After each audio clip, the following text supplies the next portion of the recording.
మనం ఎప్పుడు దేవునితో అన్యోన్య సహవాసాన్ని చేయగలం. దేవుడు పరిశుద్ధుడు కదా. మనమందరం కూడా విశ్వాసులమై ఉన్నాం. అయినప్పటికీ మనం పరిపూర్ణులం కాము, లోపాలు కలిగిన వారం, కొన్ని బలహీనతలను కలిగి ఉన్నవారం. మరి లోపాలు కలిగినటువంటి ఒక విశ్వాసి పరిపూర్ణుడు పరిశుద్ధుడైనటువంటి దేవునితో ఎలా సహవాసం చేయగలడు?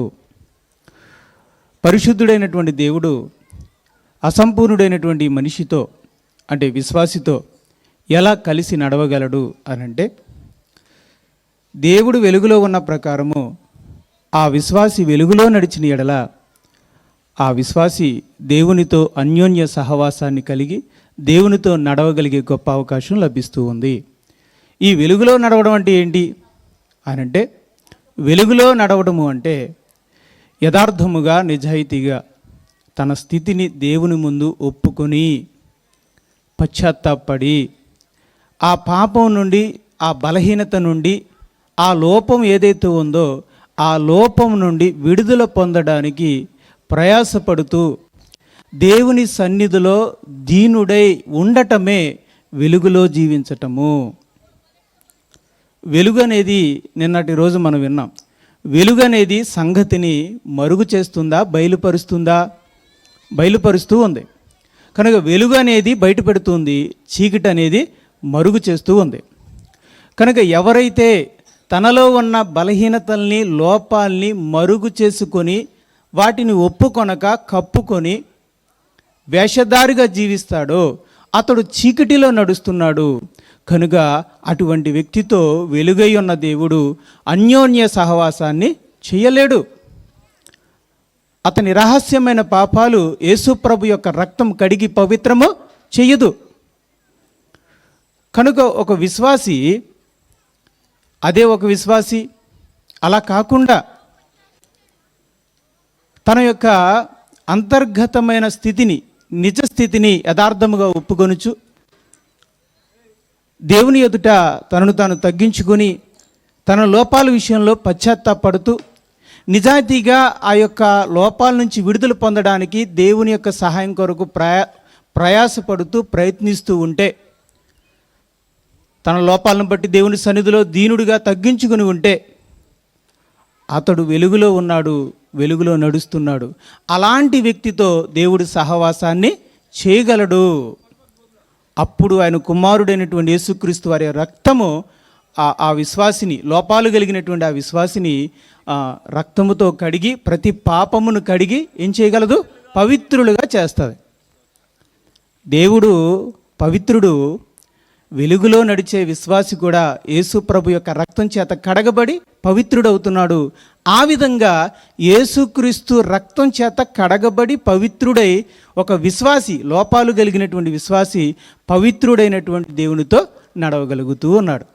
అంటే దేవుడు ఒక అసంపూర్ణుడైనటువంటి విశ్వాసితో ఎలా కలిసి నడవగలుగుతున్నాడు అని అంటే, అతడు యథార్థవంతునుడై దీనుడై తన సన్నిధిలో ఉంటే అతన్ని తన రక్తముతో కడిగి, తన కుమారుని యొక్క రక్తంతో కడిగి పరిశుద్ధపరిచి, ఎప్పటికప్పుడు పరిశుద్ధపరిచి అతనికి తన సహవాసాన్ని, తనతో నడిచేటువంటి భాగ్యాన్ని ఇస్తున్నాడని ఈ వాక్యం సెలవిస్తుంది. ఎంత గొప్ప భాగ్యం! మనం బలహీనతల చేత ఆవరించబడి ఉన్నప్పటికీ, లోపాలు కలిగి ఉన్నప్పటికీ దేవునితో నడవగలిగే గొప్ప అవకాశం మనకి ఉంది. ఎప్పుడు అంటే, మనం ఎప్పుడైతే వెలుగులోనికి వచ్చి మన యథార్థమైన స్థితిని యథార్థంగా ఒప్పుకొనుచు పశ్చాత్తాపడుచు దాని నుంచి విడుదల పొందాలని నిజాయితీగా ప్రయాసపడుతూ ఉంటే, దేవుని పాదాల సన్నిధి దగ్గర మనల్ని మనం తగ్గించుకుని దీనులమై ఉంటే అప్పుడు ఈ గొప్ప భాగ్యము ఆ విశ్వాసికి కలుగుతుంది. ఇది ఇలా నడవటం అనేది అంటే ఇది పాపమును ప్రోత్సహించడం కాదు, ఒక విశ్వాసిని ప్రోత్సహించడం అనే కార్యక్రమం. అంటే ఇది ఎలా ఉందంటే, నువ్వు ఎలాగైనా జీవించు, మరి నిన్ను కడిగి నీతో సహవాసాన్ని చేస్తాను అన్నట్టుగా ఉంది కదండి అని కొంతమంది భావించవచ్చు. దేవుని యొక్క ఉద్దేశం అది కాదు. అంటే విశ్వాసి యొక్క పాపాన్ని, విశ్వాసి యొక్క లోపాన్ని ప్రోత్సహించి నువ్వు అలాగే జీవించు, కానీ నువ్వుతో నాతో కలిసే జీవితాన్ని నీకు ఇస్తూ ఉన్నాను, అని దేవుడు చెప్పట్లేదు. ఇక్కడ విశ్వాసిలో ఉన్నటువంటి పాపాన్ని ప్రోత్సహించట్లేదు, కానీ పాపిగా ఉన్నటువంటి విశ్వాసిని దేవుడు ప్రోత్సహిస్తున్నాడు. లేదు లేదు, నువ్వు లోపం కలిగి ఉన్నావు గనక నువ్వు నా దగ్గర ఉండడానికి వీల్లేదు, నాతో కలిసి జీవించడానికి వీల్లేదు, నువ్వు ఇక నాకు ఎందుకు పనికిరావు అని దేవుడు తోసేయటం లేదు. పైగా నీ బలహీనతలను బట్టి కనికరపడి తన దగ్గరకు తీసుకొని ఆ బలహీనతల్ని ఎలా గెలవాలో దేవుడు ప్రోత్సహిస్తున్నాడు అన్నమాట. ఇది పాపం నుంచి విడుదల పొందడానికి దేవుడిచ్చే ప్రోత్సాహమే తప్ప పాపము చేస్తూ పాపంలోనే బ్రతకమనడానికి దేవుడిస్తున్నటువంటి ప్రోత్సాహం కాదు. ఇది నెగిటివ్గా తీసుకుంటారా లేకపోతే పాజిటివ్గా తీసుకుంటారా అనేది విశ్వాసం మీద ఆధారపడి ఉంటుంది. మనం దీన్ని, ఈ అవకాశాన్ని సద్వినియోగం చేసుకుంటూ దేవునితో కలిసి సహవాసం చేస్తూ మనకున్న లోపాలని ఒక్కొక్కటిగా జయిస్తూ మెల్లమెల్లగా జయిస్తూ మనం పరిపూర్ణలు అవుతున్నాము అంటే ఆ విశ్వాసి సద్వినియోగం చేసుకుంటున్నాడని అర్థం. అలా కాకుండా దేవుడిస్తున్నటువంటి క్షమాపణని దుర్వినియోగం చేసుకుంటూ అంటే దేవుడు ఎలా క్షమిస్తాడులే, నేను చేసింది అలా లోకంలో నా ఇష్టం వచ్చినట్టుగా నేను చేసి ఆదివారం నాడు చర్చికి వెళ్ళి ఆ రొట్టె తీసుకునే ముందు నా పాపాలన్నీ ఒప్పేసుకుంటాను, ప్రభువు అక్కడ నా పాపాలన్నీ క్షమించేస్తాడు, అమ్మయ్యా రొట్టె తినేసి ద్రాక్షారసాన్ని తాగేస్తాను, మరలా నేను ఇంటికి వెళ్ళిన తర్వాత నేను నచ్చినట్టుగా నా పాపంలో నేను జీవిస్తాను అని ఒకవేళ విశ్వాసి అనుకుంటే అటువంటి విశ్వాసి ఎప్పటికీ అలాగే ఉంటాడు, అతనిలో ఎటువంటి మార్పు ఉండదు. పైగా ఆ విశ్వాసి ఇంకా చెడిపోతాడే తప్ప ఆత్మీయంగా మరి ఎటువంటి అభివృద్ధిని చెందలేడు, పాపం నుండి విడుదలను పొందలేడు. కనుక ఈ అవకాశము పాపాన్ని ప్రోత్సహించడానికైతే కాదు, కానీ బలహీనతలు కలిగినటువంటి విశ్వాసిని ప్రోత్సహించి అతన్ని మెల్లమెల్లగా ఒక మంచి విశ్వాసిగా పరిపూర్ణమైన వ్యక్తిగా మార్చడానికే దేవుడిస్తున్న అవకాశం. ఒకవేళ దేవుడు ఈ అవకాశం ఇవ్వకపోతే ఏ విశ్వాసి ఈ భూమి మీద దేవునితో నడవ లేడు. ఏ విశ్వాసి దేవునితో సహవాసము చేయలేడు. నిజాయితీగా ఒప్పుకోవాలి, మనం అందరం నిజాయితీగా ఒప్పుకోవాలి. మన పిల్లలు సైకిల్ తొక్కేటప్పుడు, సైకిల్ నేర్చుకునేటప్పుడు, వాళ్ళు సైకిల్ నేర్చుకునేటప్పుడు చాలాసార్లు పడిపోతూ ఉంటారు. తండ్రులుగా మనం నేర్పిస్తుంటాం పిల్లలకి. నేను తండ్రిగా నా బిడ్డకి నేర్పించాను. చాలాసార్లు పడిపోతూ ఉండేది, పక్కకి పడిపోతూ ఉంటుంది. అప్పుడు మనం ఏం చేస్తాం, ఎన్నిసార్లు నేర్పినా నువ్వు పడిపోతూ ఉన్నావు కాబట్టి నీకు అనవసరం, నీకు సైకిల్ రాదు అని ఒకవేళ నేను మొదట్లోనే ఆపేసి ఉంటే 2-3 సార్లు పడిపోయినప్పుడే నీకు ఇంకా నేర్పించడం వేస్ట్ అని నేను ఆపేసి ఉంటే నా బిడ్డకి ఈరోజు సైకిల్ తొక్కడం వచ్చేది కాదు. నేను మళ్ళీ ఎన్నిసార్లు పడిపోయినా నా బిడ్డను నేను లేవనెత్తి, లేదమ్మా ప్రయత్నించే మరొకసారి ప్రయత్నించే అని చెప్పడం వల్ల కొన్ని రోజులకి ఆమె సైకిల్ తొక్కడం నేర్చుకుంది. కనుక సైకిల్ తొక్కడం నేర్చుకోవడానికి ముందు అనేక సార్లు నా బిడ్డ పడిపోయింది, విఫలమైంది. అయినప్పటికీ దాన్ని నేను విఫలమైపోయింది కాబట్టి ఇక నువ్వు సైకిల్ తొక్కడానికి పనికిరావు అని నేను ఆమెను తృణీకరించలేదు. ఆమెను నేను ప్రోత్సహించాను, మరలా ప్రోత్సహించాను. ఎప్పటి వరకు ప్రోత్సహించానంటే తనంతట తానుగా సైకిల్ తొక్కేంత వరకు తనని నేను ప్రోత్సహించాను. ఈరోజు ఆమె సైకిల్ నేర్చుకుంది, సైకిల్ని తనంతట తానుగా తొక్కగలుగుతుంది. అదే విధానం దేవుడు కొనసాగిస్తున్నాడు. అదే విధానంలో లోపాలు కలిగిన విశ్వాసిని దేవుడు ప్రోత్సహిస్తున్నాడు. ఇది ఎంకరేజ్మెంట్. ఎలాగంటే ఆ లోపాలను నువ్వు మెల్లమెల్లగా జయించి పరిపూర్ణుడు కావాలనేది దేవుని యొక్క ఉద్దేశం.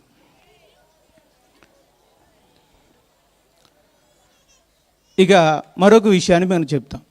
దేవునితో నడవడానికి ఒకటి యథార్థత, రెండోది దీనత్వం. యథార్థత ఒక కాలు అయితే, అంటే దేవునితో నడవడానికి, ఏ మనిషితోనైనా నడవడానికి మనకి ఎన్ని కాళ్ళు కావాలి? 2 కాళ్ళు కావాలి. మరొక మనిషితో, ఒక ఎమ్మెల్యే గారితోనైనా, ఒక ముఖ్యమైన వ్యక్తితో మనం ఆయనతో కలిసి ఆయన నడకలో, ఆయన జాడలో మనం నడవాలి అంటే, ఆయనతో కలిసి మనం నడవాలంటే మనకి 2 కాళ్ళు కావాలి. అలాగే విశ్వాస జీవితంలో మనం దేవునితో అన్యోన్య సహవాసం కలిగి ఆయనతో మనం నడవాలి అంటే మనకు 2 కాళ్ళు కావాలి, ఆత్మీయమైన 2 కాళ్ళు కావాలి. అందులో ఒకటి యథార్థత, ఇప్పుడు చెప్పిన యథార్థత. రెండోది ఏంటంటే దీనత్వము. చెప్పండి, రెండోది ఏంటండి? దీనత్వం. ఎందుకలా అన్నారండి అని అంటే చూడండి, యెషయా గ్రంథము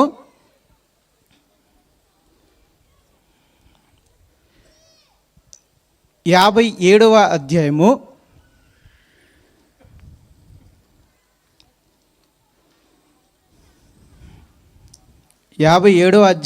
15వ వచనం.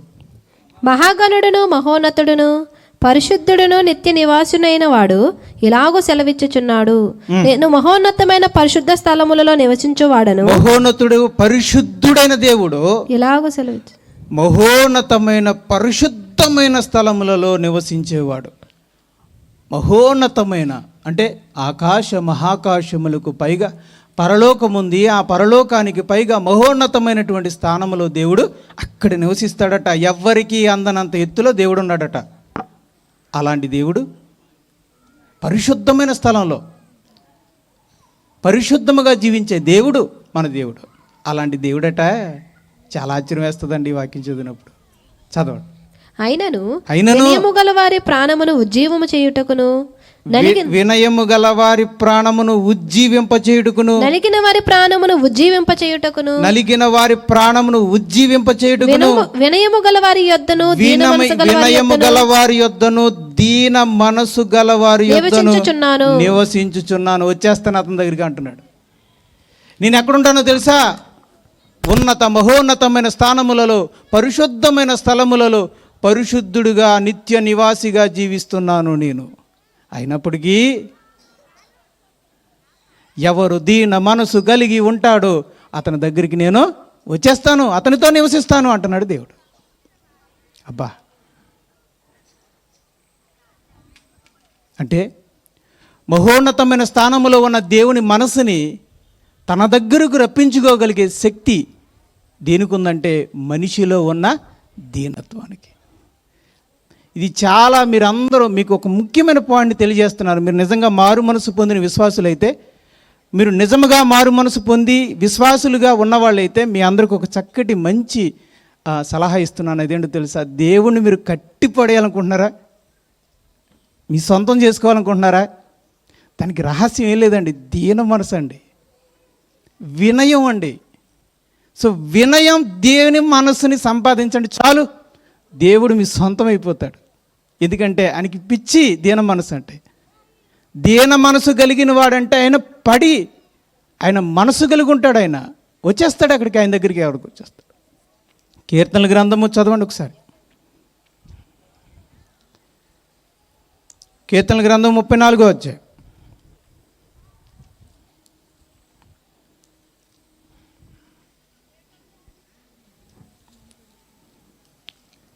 పద్దెనిమిదవ వచనాన్ని మనం చూద్దాం.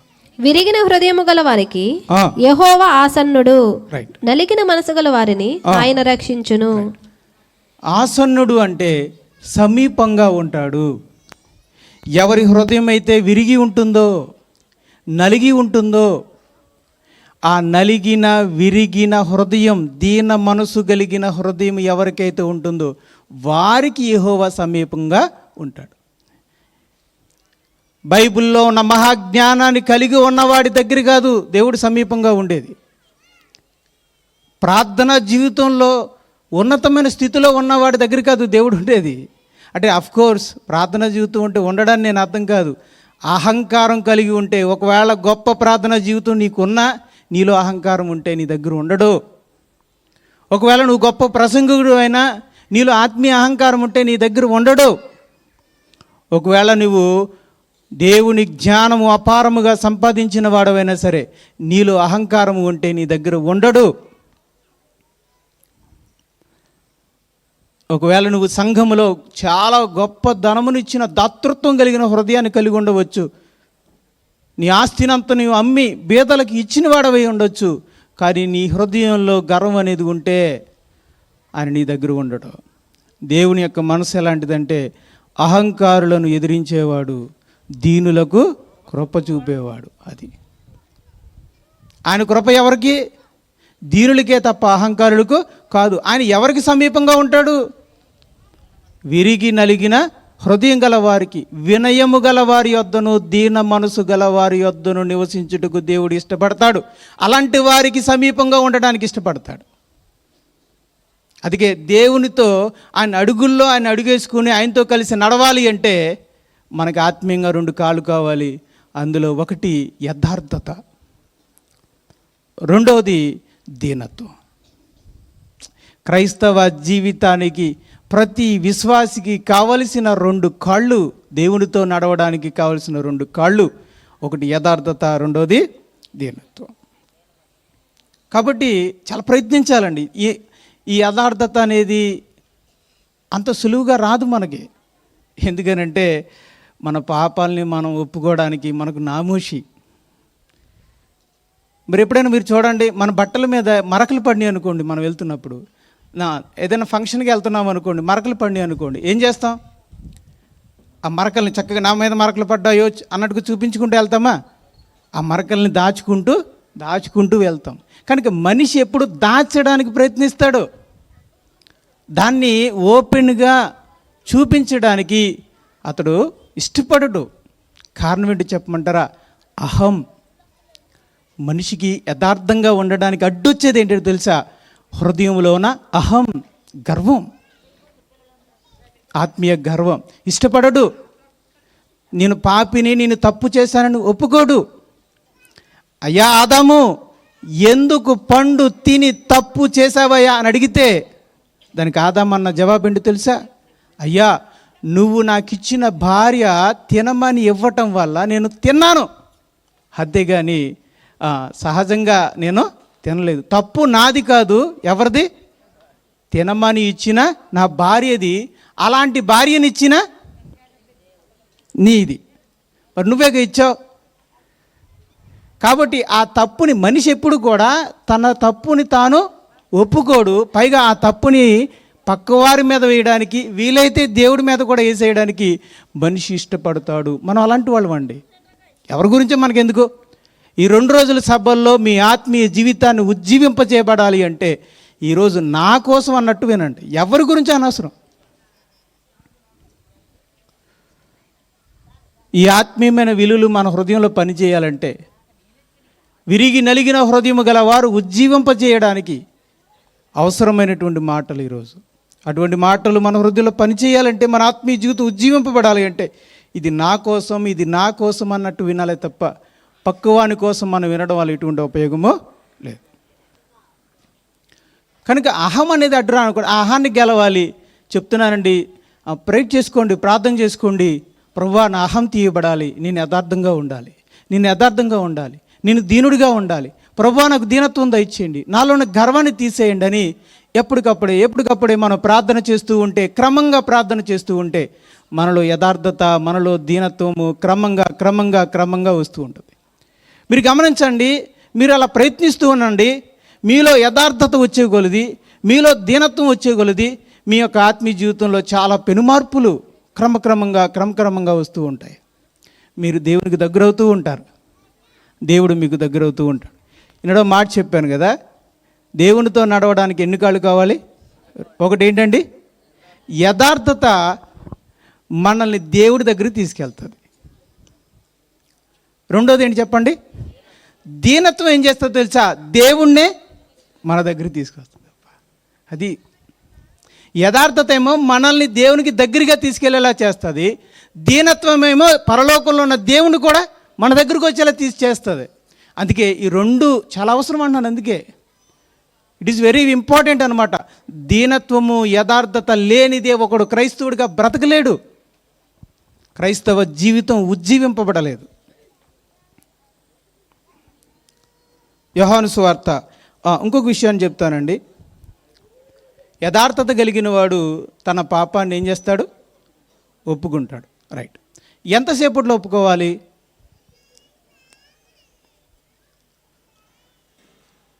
ఈ చిన్న విషయాన్ని చెప్పి ముందుకు వెళ్తాను. ఆదాముని దేవుడు పాపం ఒప్పుకుంటాడేమో అని చూశాడు, కానీ తన తప్పుని తాను ఒప్పుకోలేదు. అవ్వమ్మను కూడా దేవుడు చూశాడు ఒప్పుకుంటాదేమోనని. అవ్వమ్మ ఒప్పుకుందా? ఒప్పుకోలేదు. అందుకే వాళ్ళిద్దరిని, పాపము ఒప్పుకొని వాళ్ళిద్దరిని కూడా తోటలో ఉండకుండా బయటికి గెంటేశాడు. కనుక పాపమును నిజాయితీగా ఒప్పుకోలేని వారిని తన దగ్గర దేవుడు ఉంచుకోలేడు, గెంటేస్తాడు, ఇష్టపడడు. ఓకే, అంటే దేవుడికి దగ్గరగా ఉండాలి అంటే చేసిన పాపాన్ని నిజాయితీగా ఒప్పుకోవడం నేర్చుకోవాలి. మంచిది. ఎంతసేపట్లో ఒప్పుకోవాలి? ఓ దైవజనుడు మంచి ఉదాహరణ ఇచ్చాడండి. నువ్వు వెళ్తున్న బాటలో నీకు ముళ్ళు గుచ్చుకుంటే ఎంతసేపట్లో తీస్తావు? ఒక గంట, ఒక అరగంటలో తీస్తారా? వెంటనే తీసేస్తారా? అమ్మో అని ఒక గట్టిగా ఒక కేకేసి వెంటనే తీసేస్తాం. అంటే ఆ ముళ్ళును మనం ఒక సెకను కూడా మన శరీరంలో ఉండడానికి మనం ఇష్టపడం. అది మనలోంచి వెళ్ళిపోవాలి, లేదంటే బాధ కలుగుతుంది. అలాగే ఒక విశ్వాసి కూడా ఏదైనా తప్పు చేసినప్పుడు, పొరపాటు చేసినప్పుడు వెంటనే ప్రభువా నేను పనికి మాలిన మాట మాట్లాడాను ప్రభువా నన్ను క్షమించు అని పక్కకి వెళ్ళి క్షమాపణ వేడుకునేలాగా, పాపాన్ని ఒప్పుకునేలాగా విశ్వాసి ఉండాలన్నమాట. మన శరీరంలో చర్మానికి జ్ఞానేంద్రియం ఇచ్చాడు దేవుడు, జ్ఞానాన్ని ఇచ్చాడు. జ్ఞానేంద్రియాల్లో చర్మం ఒకటి. ముళ్ళు గుచ్చుకోగానే వెంటనే నొప్పి తెలుస్తుంది. అలాగే దేవుడు విశ్వాసికి ఇచ్చినటువంటి జ్ఞానేంద్రియం ఏంటి తెలుసా? మనస్సాక్షి. మనస్సాక్షి సున్నితంగా ఉంటే చేసిన తప్పు వెంటనే తెలిసిపోతుంది. పనికి మాలిన మాట మాట్లాడాను, పనికి మాలిన చూపు చూశాను, పనికి మాలిన దాన్ని నేను ఆశించాను, నేను ఈరోజు చాలా చెడ్డగా ఆలోచించాను లేదా చెడ్డగా మాట్లాడాను అని వెంటనే పసిగట్టగలుగుతాడు. వెంటనే తన పాపాన్ని యథార్థంగా ఒప్పుకోగలుగుతాడు. అందుకే ఒక మంచి విశ్వాసికి ఒక మంచి నిర్మలమైన మనస్సాక్షి ఉంటుందన్నమాట. యాక్టివ్గా ఉంటుంది మనస్సాక్షి, సున్నిశితంగా ఉంటుందన్నమాట. సున్నితమైనటువంటి మనస్సాక్షి లేనిదే క్రైస్తవ జీవితం ఉజ్జీవింపబడలేదు, దేవుని కృపను అనుభవించలేదు. ఇక్కడ చాలా అవసరం కనుక వెంటనే ఒప్పుకోవడం చాలా అవసరం. వెంటనే ఒప్పుకోవడం దీనివల్ల చాలా ఉపయోగం ఉంటుందండి. ఎంత వెంటనే ఒప్పుకుంటే అంత మంచిది. ఎందుకంటున్నారంటే వెంటనే ఒప్పుకునేవారు చాలా త్వరగా అభివృద్ధి చెందుతారు. దేని వలనైతే పదే పడిపోతున్నారో దాని నుంచి త్వరగా విడుదలను పొందగలుగుతారు. దేవునికి విరోధంగా పాపం చేస్తే దేవుని దగ్గర క్షమాపణ అడగాలి, దేవుని దగ్గర ఒప్పుకోవాలి. ఒకవేళ మనుషుల దగ్గర కూడా మనం తప్పు చేస్తే మనుషులను కూడా మనము మన పాపాలను ఒప్పుకొని క్షమాపణ కోరాలి. ఏంటంటే అలా కూడా ఉందండి బైబిల్ అంటే. మరి ఉంది యాకోబు రాసిన పత్రికలో. ఒకసారి మనం చూద్దాం. యాకోబు రాసిన పత్రికలో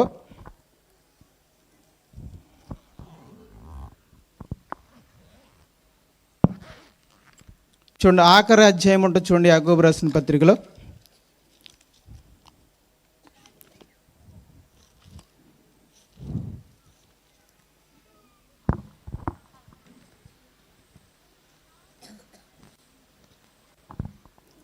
ఐదో అధ్యాయము 16వ వచనం. మీ పాపములను ఒకనితో ఒకడు ఒప్పుకొనుడి. మీ పాపములను ఒకనితో ఒకడు ఒప్పుకొనుడి.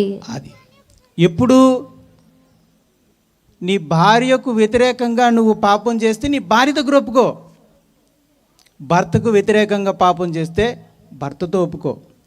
నీ పొరుగువాడు స్నేహితుడికి వ్యతిరేకంగా పాపం చేస్తే నీ స్నేహితుడితో ఒప్పుకో. నీ ఆత్మీయ సహోదరుడికి వ్యతిరేకంగా నువ్వు తప్పు చేస్తే నీ ఆత్మీయ సహోదరుడి దగ్గర నువ్వు ఒప్పుకో. కనుక మన పాపములను ఒప్పుకొనవలసింది మన పొరుగువారితో, ఆ తర్వాత దేవునితో. మొదట దేవుని దగ్గర ఒప్పుకోవాలి. ఒకవేళ మనం ఎవరినైనా మనం బాధిస్తే, వారికి వ్యతిరేకంగా మనం బాధిస్తే మనం వారి దగ్గర ఒప్పుకోవాలి. వారు బాధపడితేనే, ఓకేనా? లేదండి నేను అంటే కొంతమంది కొంచెం కంగారు పడుతున్నారు. కొంతమంది ఎలా అంటుంటే, కొంతమంది అంటే బ్రదరు మరి నేను నా హృదయంలో నిన్ను తిట్టుకున్నానండి, నన్ను క్షమించండి బ్రదరు అని అంటున్నారు ఒక ఆయన.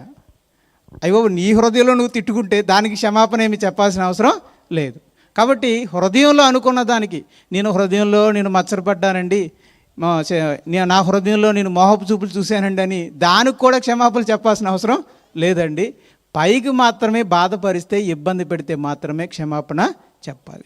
మనీ విషయంలో మోసం చేసినా, అబద్ధమాడినా, ఏదన్నా బాధపరిచినా, కొట్టినా, తిట్టినా, ఒకవేళ అన్యాయం చేసినా అలాంటి విషయాల్లో సాటి మనుషులకు క్షమాపణ అడగాలి. అలాంటి విషయాలు కూడా జ్ఞానం ఉండాలి. క్షమాపణ అడిగేటప్పుడు జ్ఞానం ఉండాలి సోదరులారా. చాలా జాగ్రత్తగా వ్యవహరించాలి. ఆ విషయంలో జ్ఞానాన్ని ఉపయోగించాలి. మొత్తానికి మనుషులకు విరోధంగా పాపం చేసినప్పుడు మనుషులకును, మరి ముఖ్యంగా దేవుని ఎదుటను ఒప్పుకోవడం వలన మనం పాపం నుండి విడుదల పొందగలుగుతాం. యోహాను సువార్త, ముందుకు వెళ్దామండి. యోహాను సువార్త 4వ అధ్యాయం.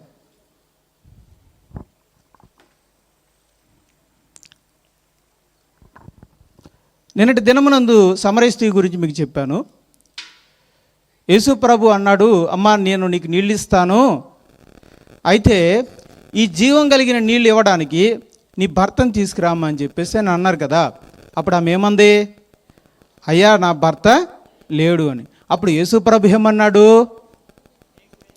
అమ్మా నీకు 5 పెనుమీటులు ఉండిరి, ఇప్పుడున్నవాడు నీ భర్త కాడమ్మా, నువ్వు సత్యమే చెప్పేది. ఆమె ఎక్కడ చెప్పింది? ఈయనే కదా చెప్పేశాడు మొత్తం.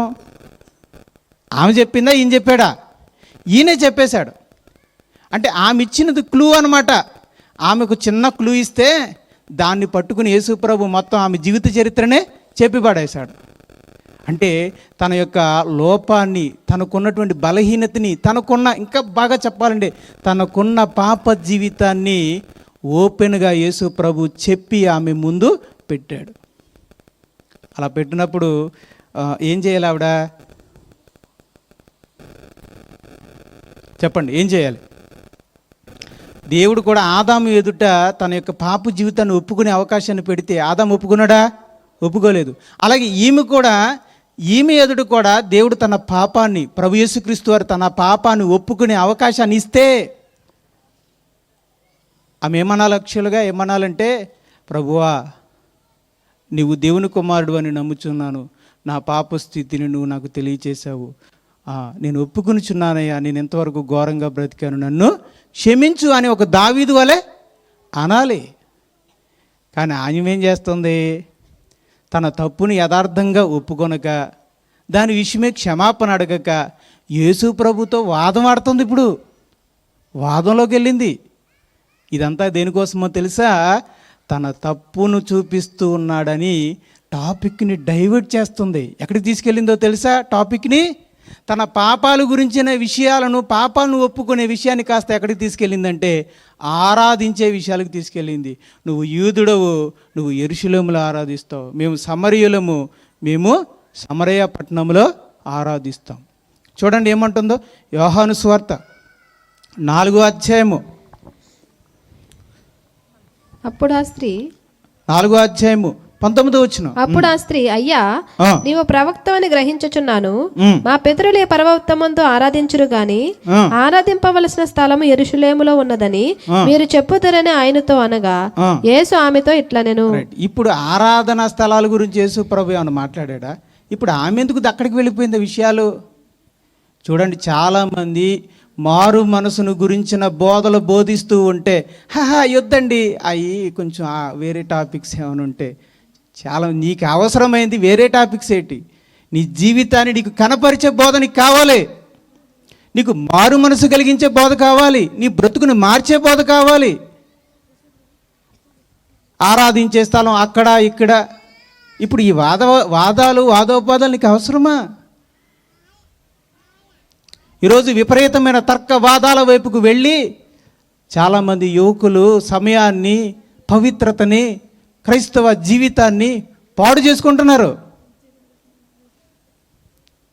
ఒకప్పుడు యవన కాలంలో క్రైస్తవులు రక్షించబడ్డారు అంటే నలిగేవారు, మారు మనసులో నలిగేవారు, ఆత్మీయంగా బలపడడంలో నలిగేవారు, పరిశుద్ధతలో ఎలా ఎదగాలని నలిగేవారు. ఈరోజు సమాజంలోకి వెళ్ళి వాదోపాదాలు, తర్క వితర్కాలు, జ్ఞానోపదేశాలు, గొడవలు, ఇవా క్రైస్తవ జీవితంలో యువకులు చేయవలసింది? మీరు ఒక 20 సంవత్సరాల ముందుకు వెళితే యువకులు అంటే ఏంటి, మారు మనసు పొందిన యువకులు అంటే ఏంటి తెలుసా? పరిశుద్ధతలో ఎదగాలి, ప్రార్థనా జీవితంలో ఎదగాలి, ఎలా దీనులుగా అవ్వాలనేది వాళ్ళు కనపడేదండి. ఇప్పుడున్న యువకులు తర్క వితర్కాలు, వాద వివాదాలు, వీటి వైపు వెళ్ళిపోతున్నారు. ఇదంతా దేనికోసమో తెలుసా? బ్రతుకును. చూడండి, ఇలా వాదోపాదాలకు వెళ్ళి, తర్క వితర్కాలకు వెళ్ళి అతివాదాలు చేసే వాళ్ళందరూ ఎవరో తెలుసా? తమ పాప జీవితాన్ని ఒప్పుకొని విడిచిపెట్టడానికి ఇష్టము లేకుండా మేము దేవుళ్ళలోనే ఉన్నామని చెప్పుకోవడానికి అలవాటు పడిన వేషధారులైన క్రైస్తవ జీవితాలు. ఇందులో ఎటువంటి డౌటు లేదు. అది ఒకవేళ నాలో ఉంటే అది తప్పేనండి, అది తప్పు. దానివల్ల ఎటువంటి ఉపయోగము లేదు. ఇవి చూసారా, ఆమె పాపమును తనకు తెలియచేసి ఒప్పుకునే పరిస్థితి వచ్చే సమయానికి టాపిక్ని ఎడా డైవర్ట్ చేస్తుందో. ఎక్కడికి వెళ్ళింది టాపిక్? ఎక్కడికి తీసుకెళ్ళింది ఆవిడ? పాపాల గురించిన, పాప జీవితాన్ని గురించిన టాపిక్ని కాస్త ఆరాధించే స్థలాల కాడికి తీసుకెళ్ళింది. ఆరాధన గురించి, ఆరాధన స్థలాల గురించి. అక్కడ ఆరాధించాలని మీరు అంటారు, ఇక్కడ ఆరాధించాలని మేము అంటూ ఉంటాం. ఏది కరెక్ట్ అంటావు అంటున్నారు. ప్రియమైన దేవుని వారలారా, మీరు గమనించండి. ఈమె 5 భర్తల్ని మార్చి తనది కాని మరొక భర్తని తన దగ్గర పెట్టుకొని ఎక్కడికి వెళ్తుంది అమ్మా? ఆరాధన స్థలానికి వెళ్ళి ఏం చేస్తుంది? ప్రతి సంవత్సరం ఆరాధిస్తూ ఉంది. ప్రతి వారం ఎక్కడికి వెళ్తుంది? ఆరాధిస్తూ ఉంది. అంటే తన పాప స్థితిలోనే తాను జీవిస్తూ, తనకు నచ్చినట్టే తాను భర్తల్ని మార్చుకుంటూ, ఎవరెవరినో భర్తల్ని తన భర్తలుగా చేసుకుని పాప జీవితంలోనే జీవిస్తూ, పళ్ళనో పలహారాలనో లేకపోతే బలునో వాటినో వీటినో పట్టుకుని, కానుకలు పట్టుకుని ప్రతిరోజు కొండెక్కి, లేదా ప్రతి వారమో ప్రతి నెలకో కొండెక్కి అక్కడికి వెళ్ళి ఉన్నతమైన స్థలంలో దేవుణ్ణి ఆరాధిస్తూ ఉంది. అదండి ఆమె ఆరాధన. అంటే అక్కడికి మాత్రం వెళ్ళి పరిశుద్ధంగా పరిశుద్ధుడైన దేవుని ఆరాధిస్తూ ఉంది. కొండ మీద ఏమో పరిశుద్ధుడైన దేవుని ఆరాధిస్తుంది, కొండ కింద ఏమో అపవిత్రమైన జీవితంతో జీవిస్తుంది. ఇది యథార్థమైన ఆరాధన కాదు. అందుకే యేసు ప్రభు అన్నాడు, యథార్థమైన ఆరాధనని దేవుడు కోరుకు. ఇది కాదమ్మా ఆరాధన. అక్కడ ఆరాధన, ఇక్కడ ఆరాధన కాదు. దేవుడికి కావాల్సిన అసలైన ఆరాధన ఏంటో తెలుసా? యథార్థమైన ఆరాధన అమ్మా. ఇలా పాప జీవితంతో ఎలా పడితే అలా జీవించి దేవుని కొరకు దేవుని ఆరాధించడం కాదు దేవుడికి కావాల్సింది. ఆ పాప జీవితం విషయంలో మారు మనసు పొంది యథార్థముగా జీవిస్తూ దేవుణ్ణి ఆరాధించాలని దేవుడు కోరుకుంటున్నాడమ్మా. అదమ్మా దేవుడు కోరుకునే ఆరాధన, ఇలా కాదమ్మా తల్లి అని చెప్తున్నాడు. అమ్మ అన్నాడే తప్ప మరేమీ ఆమెను అనలేదు. చూడండి, మార్కు సువార్త 7వ అధ్యాయం, మార్కు సువార్త 7వ అధ్యాయం 6వ వచనం.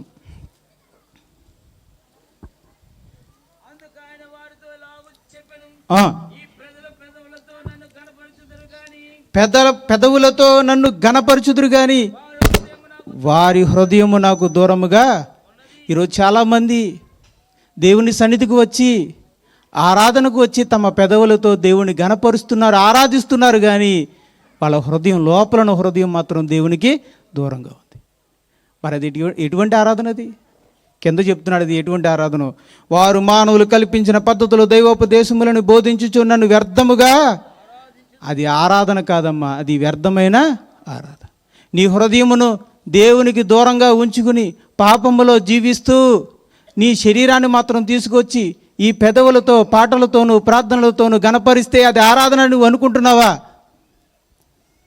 దేవుడు అంటున్నాడు, అది నేను కోరుకున్న ఆరాధన కాదు, అది వ్యర్థమైన ఆరాధన. మరొక మాట చూద్దాం. కొలసీలకు రాసిన పత్రిక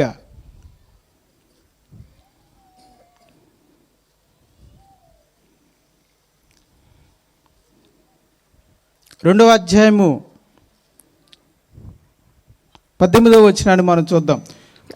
అతి వినయాసక్తుడై, కొలసీలకు రాసిన పత్రిక 2వ అధ్యాయము 18వ వచనం. అతి వినయాసక్తుడై దేవదూత ఆరాధన యందు ఇచ్చ కలిగి. అతి వినయాసక్తుడై దేవదూత ఆరాధన యందు ఇచ్చ కలిగి. గమనించాలి, వినయము గల వారి యొద్ద దేవుడు నివసిస్తాడు కానీ అతి వినయం గల వారి దగ్గర కాదు. వినయం జీవితం, అతి వినయం నటన. కాబట్టి మనము వినయంగా ఉన్నంత మాత్రాన అందరూ దీన మనుషులని అనుకోకండి. ఇప్పుడు నేనైనా మీ దగ్గరకు వచ్చి వందనాలని నేను చెప్పొచ్చు, కానీ నా హృదయంలో నేను వినయంగా ఉన్నామో లేదు తెలీదు. మీకు అర్థమవుతుందా? నా పలకరింపులో వినయం ఉండొచ్చు, కానీ నా హృదయంలో వినయం ఉందో లేదో మీకు తెలియదు. నేను నటించవచ్చు. నాలో వినయం ఉందా, అతి వినయం ఉందా అనేది మీకు తెలియదు. కేవలం దేవుడికి మాత్రమే తెలుసు. నాలో వినయం ఉండొచ్చు, లేదంటే అతి వినయం ఉండొచ్చు. వినయం జీవితం, అతి వినయం నటన. ఆ అతి వినయాన్ని దేవుడు మాత్రమే చూడగలడు. రెండోది, దేవదూత ఆరాధన యందు ఇచ్చగలిగి, అంటే ఆరాధన యందు ఇచ్చగలిగి ఉంటాడు. దేవుని దూతల వలె దేవుణ్ణి ఆరాధించాలని అనుకుంటాడు. ఇష్టం, దేవుని ఆరాధన అంటే చాలా ఇష్టం. ఎందుకంటే ఆ మ్యూజిక్, ఆ సాంగ్, వాళ్ళందరూ కలిసి పాడుతూ ఉంటే ఎలా ఉంటుంది? సూపర్గా ఉంటుంది కదా. ఆ ఆరాధనలో సంతోషం ఉంది, ఆ ఆరాధనలో తాను ఎంజాయ్ చేస్తున్నాడు. నిజమే. తాను చూచిన వాటిని గురించి గొప్పగా చెప్పుకొనుచు తన శరీర సంబంధమైన మనసు వలన, ఎంతకీ ఆత్మ ఆరాధించట్లేదు, తన శరీర సంబంధమైన మనసు వలన శిరస్సును హత్తుకొని వాడెవడును, మీ బహుమానమును అపహరింపనీయకుడి, ఎత్తుకొని పోకుండా చూసుకొనుడి. ఎంతకీ అతి వినయం ఉంది, ఆరాధన యందు ఇష్టము ఉంది, ఊరకనే ఉప్పొంగే ఉజ్జీవం ఉంది. కానీ అది శరీర సంబంధమైన ఉజ్జీవము. కానీ అతడు శిరస్సును హత్తుకోలేదు. ఎందుకు ఎవరిని హత్తుకోలేదు? శిరస్సును హత్తుకోలేదు. శిరస్సు ఎవరు? శిరస్సు ఎవరండి? యేసుక్రీస్తు. అంటే యేసుక్రీస్తుని హత్తుకోలేదు, తన హృదయాన్ని దగ్గరగా చేసుకోలేదు. ఆయన హృదయం క్రీస్తుకు దూరంగానే ఉంది. కానీ అతి వినయం కలిగి ఉన్నాడు, ఆరాధన యందు ఇచ్చి కలిగి ఉన్నాడు. మూడోదిగా శరీర సంబంధమైన మనసు వలన ఊరక ఉప్పొంగుచు. అంటే అది ఉజ్జీవం కాదు, అది ఉప్పొంగటం. పొంగుని ఉజ్జీవం అనుకుంటున్నావు నువ్వు శిరస్సును హత్తుకొనక, నీ హృదయంలో క్రీస్తును హత్తుకొనక, నీ పాపముల విషయమై నువ్వు మారు మనసు పొందక, నీ పాప జీవితంలోనే అలాగ జీవిస్తూ పైకి మాత్రము నువ్వు దేవుణ్ణి ఆరాధించడానికి ఇష్టపడుతున్నావంటే ఆ సమరయ స్త్రీ వలె నువ్వు వేషధారణతో ఉన్నావని అర్థం. అక్కడ సమరయ స్త్రీ కూడా అంతే.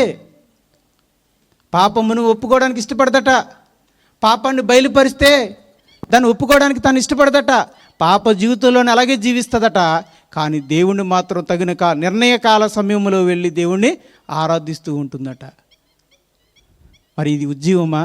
కానే కాదు సోదరులారా, అది ఉద్యోగం కాదు, అది ఉప్పొంగటం. పొంగును చూసి ఉద్యోగం అనుకుంటున్నావా?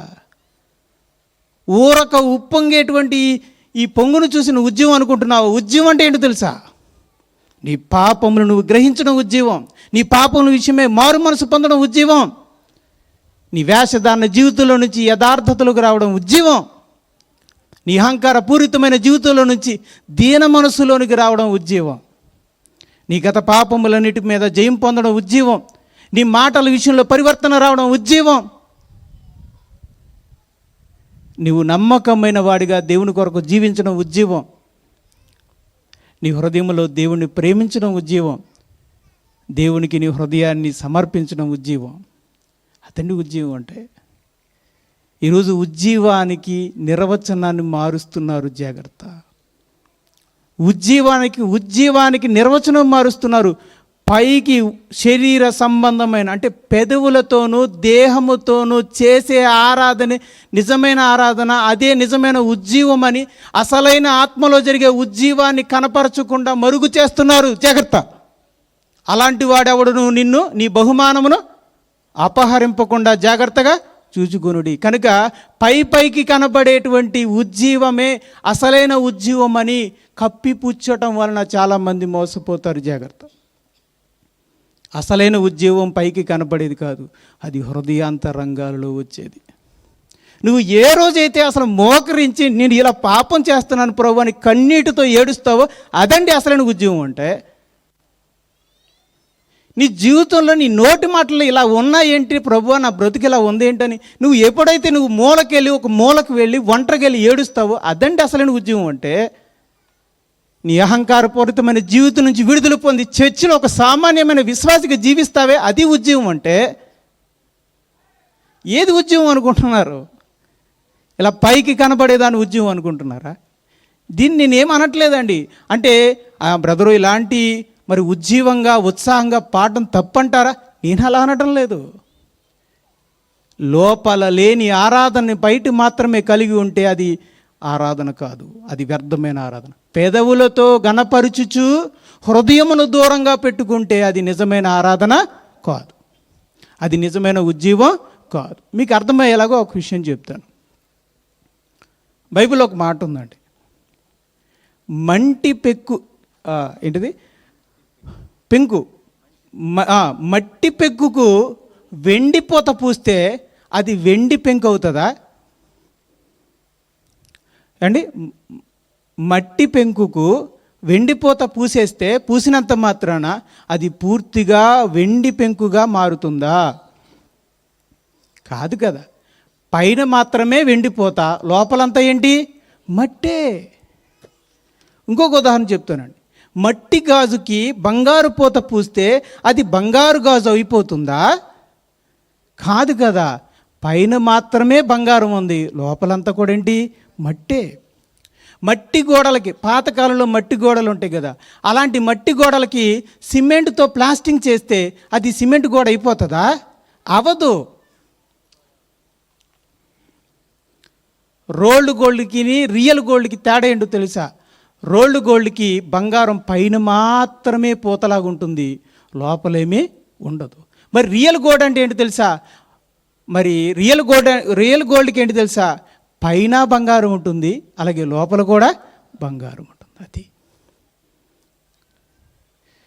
నీ ఉత్సాహం, నీ ఉజ్జీవం, నీ యొక్క సంతోషం, నీ యొక్క సమాధానం నీ హృదయములోనూ నీ దేహములోనూ కూడా ఉంటే అది నిజమైన ఉజ్జీవం అంటున్నాను నేను. అంతే, అందుకంటే కేవలం దేహములో మాత్రమే ఉత్సాహము అంటే అది నిజమైన ఉజ్జీవం కాదు. అది మంటి పెంకు, వెండిపోత పూస్తున్నావు, దాన్ని నువ్వు ఉజ్జీవం అంటున్నావు. మట్టి గాజుకి బంగారు పూత పూసి అది నిజమైన ఉజ్జీవం అంటున్నావు. ఒక మట్టి గోడకు సిమెంట్ పూత పూసి దాన్ని నువ్వు అసలైన ఉజ్జీవం అంటున్నావు. కానీ అది పూత మాత్రమే, అది నకిలీ ఉజ్జీవం. లేవియకాండము 10వ అధ్యాయము 1వ వచనం 2వ వచనం మనం చూసుకుందాం. లేవియకాండము 1వ, అందరూ తీయండి. లేవియకాండం తీయకపోతే ఒకసారి చదువుతారు పిల్లలు, సహోదరులు. లేవియకాండము 10వ అధ్యాయం 1-2 వచనాలు. అహరోను కుమారులైన నాదాబు అబిహాలు తమ తమ దోపార్తులను తీసుకుని వాటిలో నిప్పులుంచి వాటి మీద ధూపద్రవ్యము వేసి యెహోవా తమకు ఆజ్ఞాపించిన వేరొక అగ్నిని ఆయన సన్నిధికి తేగా యెహోవా సన్నిధి నుండి అగ్ని బయలుదేరి వారిని కాల్చివేసెను. వారు యెహోవా సన్నిధిని మృతి పొందిరి. పాత నిబంధన గ్రంథంలో అహరోను ప్రధాన యాజకుడు, ఆయనకి 2 కొడుకులు, 3 కొడుకులేండి. అందులో పెద్దవాళ్ళు 2, ఒకరు నాదాబు, అబిహు. వీళ్ళిద్దరూ కూడా అసిస్టెంటు యాజకులు అనమాట. వీళ్ళిద్దరూ కూడా నాన్నగారి తరపున, పెద్ద వయసులో ఆయన ఉన్నాడు కదా, 100 సంవత్సరాలు దాటేసింది. ఇప్పుడు వీళ్ళు పరిచర్య చేస్తున్నారు, ప్రధాన యాజకులుగా వెళ్ళి పరిచర్య చేస్తున్నారు. యాక్చువల్గా అగ్ని చాలా అవసరం. ప్రత్యక్షపు గుడారంలో పరిచర్య చేయడానికి అగ్ని అవసరం. దేనికంటే బలిపీఠం మీద అగ్ని కావాలి, ధూపం వేసే చోట అగ్ని కావాలి, ప్రమిదలను వెలిగించడానికి అగ్ని కావాలి, దహన బలులు అర్పించడానికి అగ్ని కావాలి. కనుక మందిర పరిచర్యకి అగ్ని కావాలి. ఆ అగ్ని మందిరము లోపలదై ఉండాలి. కానీ వీళ్ళు ఏం చేశారంటే బయట నుంచి తీసుకెళ్ళారు. ఎక్కడి నుంచి తీసుకెళ్లారు? బయట నుంచి అన్యమైన బయట అగ్నిని, సమాజంలో ఉన్న అగ్నిని తీసుకువచ్చి మందిరములోనికి తీసుకొచ్చి అక్కడ దేవుని సేవకు ఉపయోగిద్దామని అనుకున్నారు. మళ్ళీ చెప్తున్నాను, బయట ఉన్న అగ్నిని తీసుకొచ్చి మందిరము లోపలికి తీసుకొచ్చి మందిర సేవను చేయాలని అనుకుంటున్నారు. ఏం జరిగిందో తెలుసా? యెహోవా సన్నిధి నుండి అగ్ని బయలుదేరి ఎప్పుడైతే బయటనున్న అగ్నిని తీసుకొచ్చి లోపల సేవ చేయడానికి వాడదామని ఎప్పుడైతే అనుకున్నారో, పరలోకము నుండి పరలోకపు అగ్ని వచ్చి వారిని కాల్చివేసెను. వారు యెహోవా సన్నిధిని మృతి పొందిరి. ముందు వారి అగ్ని కాల్చేసింది, వాళ్ళు బూడిదైపోయారు. ఈరోజు చాలామంది దేవుని మందిరం సంఘం అయితే, సంఘం వెలుపల సమాజంలో ఉన్న ఉజ్జీవాన్ని తీసుకొచ్చి సంఘంలోనికి పెట్టి ఇదే ఉజ్జీవం అంటున్నారు. సమాజంలో ఉన్న వినోదాన్ని తీసుకొచ్చి సంఘంలోకి తీసుకొచ్చి ఇది ఉజ్జీవం అంటున్నారు. ఈ ఉజ్జీవం ఎంతకాలం, ఎప్పటి నుంచి ఉంది? ఇది బాప్తిస్మం ఇచ్చి యోహాను కాలంలో ఉజ్జీవం అంటే ఇదేనా? ఉజ్జీవం అంటే ఎలా ఉంది? బయట ఉన్నటువంటి ఉజ్జీవాన్ని, బయట ఉన్నటువంటి ఆడంబరాన్ని, బయట ఉన్నటువంటి హడావిడిని, బయట ఉన్నటువంటి ఉప్పొంగిపోయే ఉప్పొంగుని ఈరోజు క్రైస్తవ సంఘాలలోనికి తీసుకొచ్చి ఇదే అసలైన ఉజ్జీవము, ఇదే అసలైన ఉజ్జీవం అన్నట్టుగా కనపరుస్తూ ఉన్నారు. ఇది బయట అగ్ని కానీ దేవుని అగ్ని కాదు. ఒక నకిలీ ఉజ్జీవాన్ని నిజమైన ఉజ్జీవంగా చేయడానికి ప్రయత్నిస్తున్నారు. కాబట్టి నిజమైన విశ్వాసులు ఎవరైనా ఉంటే జాగ్రత్త. నీకు చెప్తున్నాను నేను, జాగ్రత్తని, అందరికీ కాదు, నీకే. ఎందుకంటే అది వాళ్ళ ఇష్టం, అది. కానీ నువ్వు నిజమైన విశ్వాసివి కాబట్టి నీకు చెప్తున్నాను. ఎందుకంటే నువ్వు నా సోదరుడివి, సహోదరివి గనక, నీవు మోసపోవడం అనేది దేవునికి ఇష్టం లేదు గనక, ఆ దేవుని ఇష్టాన్ని తెలిసిన వాడిగా నీకు చెప్తున్నాను. సోదరా, ఈ నకిలీ ఉజ్జీవాన్ని అస్సలైన ఉజ్జీవంగా భావించి మోసపోకు. బాప్తీసమిచ్చి యోహాను దగ్గర ఉన్న అసలైన ఉజ్జీవం ఏంటి? జనులందరూ ఆయన దగ్గరకు వచ్చి తమ తమ పాపములను, అది ఉజ్జీవం అంటే. శాస్త్రుల్లో, పరిచయంలో కూడా కొంతమంది ఆయన దగ్గరకు వచ్చి తమ పాపములు ఒప్పుకుని బాప్తీసం పొందడానికి ఇష్టపడ్డారట. అది ఉజ్జీవం అంటే. యేసుక్రీస్తు వారి దగ్గరికి ఎంతోమంది వచ్చి మారు మనసు పొందారు, బాప్తీసం తీసుకున్నారు. అది ఉజ్జీవం అంటే. యేసు ప్రభు దగ్గర ఏ హడవిడి ఉంది, ఏ ఆడంబరం ఉంది, ఏ హడవిడి ఉంది చెప్పండి? ఏ ఉప్పొంగుతనం ఉంది చెప్పండి? అపోస్తుల్లో కానీ వాళ్ళ పరిచర్యలో కానీ, మధ్య యుగాలలో ఉన్నటువంటి క్రైస్తవ మిషనరీ భక్తుల్లో కానీ ఏ ఉజ్జీవం ఉందో చెప్పండి? నేను కొంతమంది పేర్లు చెప్తాను, దయచేసి వాళ్ళ పరిచర్యలో ఏ ఉజ్జీవం ఉందో చెప్పండి నాకు. అగస్టిన్ గారు, మార్టిన్ లూథర్ గారు, జాన్ బెన్యనీ గారు, జాన్ వెస్లీ గారు, వాచ్మెన్ నీ గారు, డేవిడ్ లివింగ్స్టన్ గారు, హడ్సన్ టేలర్ గారు, భక్త్ సింగ్ గారు, దానియల్ గారు, వీళ్ళందరూ కూడా దేవుని యొక్క భక్తులు. వీళ్ళలో మీరు ఏ ఉజ్జీవం చూశారు?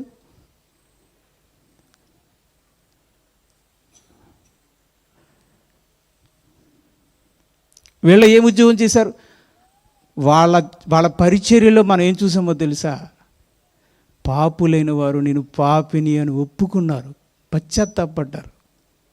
చాలామంది వేషధారణతో కూడిన విశ్వాస జీవితం కలిగిన వారు ఆ వేషధారణను విడిచిపెట్టి యథార్థమైన విశ్వాసులుగా మారారు. ఆచారపరమైన సాంప్రదాయకమైన క్రైస్తవ జీవితాల్లో నుంచి వీళ్ళ సేవ చేసేటప్పుడు జాన్ బెన్యనీ గారు, జాన్ వెస్లీ గారు సేవ చేసేసరికి అసలు చర్చిలే లేవా? క్రైస్తవం లేదా? అసలు ఈయన సేవ చేసిందే క్రైస్తవ దేశము, ఇంగ్లాండ్. ఆయన పేరే పెట్టుకున్నారు. ఇప్పుడు చాలామంది ఎవరు చూసినా జాన్ వెస్లీ చూసారా? ఈయనప్పుడు 400 సంవత్సరాల కిందట ఇంగ్లాండ్ దేశములో ఆత్మీయ ఉజ్జీవాన్ని రగిల్చిన ఒక దైవజనుడు. అప్పటికి ఇంగ్లాండ్ దేశం ఒక క్రైస్తవ దేశం. మరి ఈయనలేం ఉద్యోగం కలిగించాడు? ఏం కలిగించాడో తెలుసా? అందరూ ఒక వేషధారణ క్రైస్తవ జీవితంలో ఉన్నారు. ఇంగ్లాండ్లో ఉన్న వాళ్ళందరూ క్రైస్తవులే, పేరుకి క్రైస్తవులే, సంఘాలకు వెళ్తున్నారు. కానీ ఒక సాంప్రదాయకమైన ఆచారపరమైనటువంటి క్రైస్తవులో ఉన్నారు. ఉద్యోగం లేదు, పాపం ఒప్పుకోవడం లేదు, పాప భీతి లేదు. ఒకవైపున త్రాగుతూ, వ్యభిచరిస్తూ, ఇష్టం వచ్చినట్టుగా లోకంలో జీవిస్తూ, ఆదివారం మాత్రం ఆరాధనకు వెళ్ళి రొట్టు విరుస్తూ ఉన్నారు. అది వాళ్ళ జీవితాలు. అప్పుడు అలాంటి పరిస్థితిలో మొదలుపెట్టాడు జాన్ వెస్లీ గారు తన పరిచర్యని. కుప్పలు కుప్పలుగా చాలామంది మారు మనసు పొంది పశ్చాత్తాపడి తమ జీవితాలను మార్చుకున్నారు. వేషధారణ జీవితంలో నుంచి, సాంప్రదాయిక జీవితంలో నుంచి విడుదల పొంది నిజమైన క్రైస్తవులుగా మారారు. అదే ఉజ్జీవం.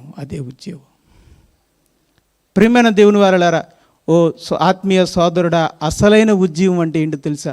నీ జీవితంలో మార్పులు రావటమే ఉజ్జీవం తప్ప మరి ఇటువంటి పైకి మాత్రమే కనపడే ఉజ్జీవం అసలైన ఉజ్జీవం కాదు. మళ్ళీ చెప్తున్నాను, నీ ఆత్మలోను హృదయములోను ఉజ్జీవం రాకుండా పైకి మాత్రమే ఉజ్జీవం కనిపిస్తే అది అసలైన ఉజ్జీవం కానే కాదు. నీ పాప జీవితాన్ని నిజాయితీగా ఒప్పుకుంటే అది నిజమైన ఉజ్జీవం. నీ వేషధారణ జీవితాన్ని విడిచిపెట్టి యథార్థంగా మారితే అది నిజమైన ఉజ్జీవం. నీ ఆత్మీయ అహంకారాన్ని విడిచిపెట్టి దీనుడిగా మారగలిగితే అది నిజమైన ఉజ్జీవం. ప్రియమైన దేవుని వారలారా, ఈ 2 రోజుల సభలు దేనికోసమో తెలుసా? మీ క్రైస్తవ జీవితంలో అసలైన ఉజ్జీవాన్ని తీసుకురావాలనే దృక్పథంతో పెట్టినవి. మరి ఈరోజు మీరు ఈ వాక్యాన్ని వింటున్నారు, నిన్న 2 వాక్యాలు విన్నారు, ఈరోజు 3వ వాక్యం విన్నారు, ఆ తర్వాత ప్రియ సోదరుడి ద్వారా 4వ వాక్యాన్ని వినబోతున్నారు. నిజమైన ఉజ్జీవంతో తిరిగి వెళ్ళాలనుకుంటున్నారా? లేకపోతే అదే నకిలీ ఉజ్జీవాన్ని అసలైన ఉజ్జీవంగా భావించుకొని మోసపోయి అలాగే మీ జీవితాన్ని ఉంచుకుంటారు? అది మీ ఇష్టం అండి. ఇందులో బలవంతమేం లేదు. కానీ దేవుడు మీ యొక్క కన్నులు తెరిచి అసలైన ఉద్యమంలోకి వెళ్ళాలని ఆశపడుతూ ఉన్నాం. దేవుడు మీ మనోనేత్తరాన్ని తెరుచునుగాక. అసలైన ఉద్యమంలోనికి దేవుడు మిమ్మల్ని నడిపించునుగాక. ప్రార్థన చేసుకుందాం.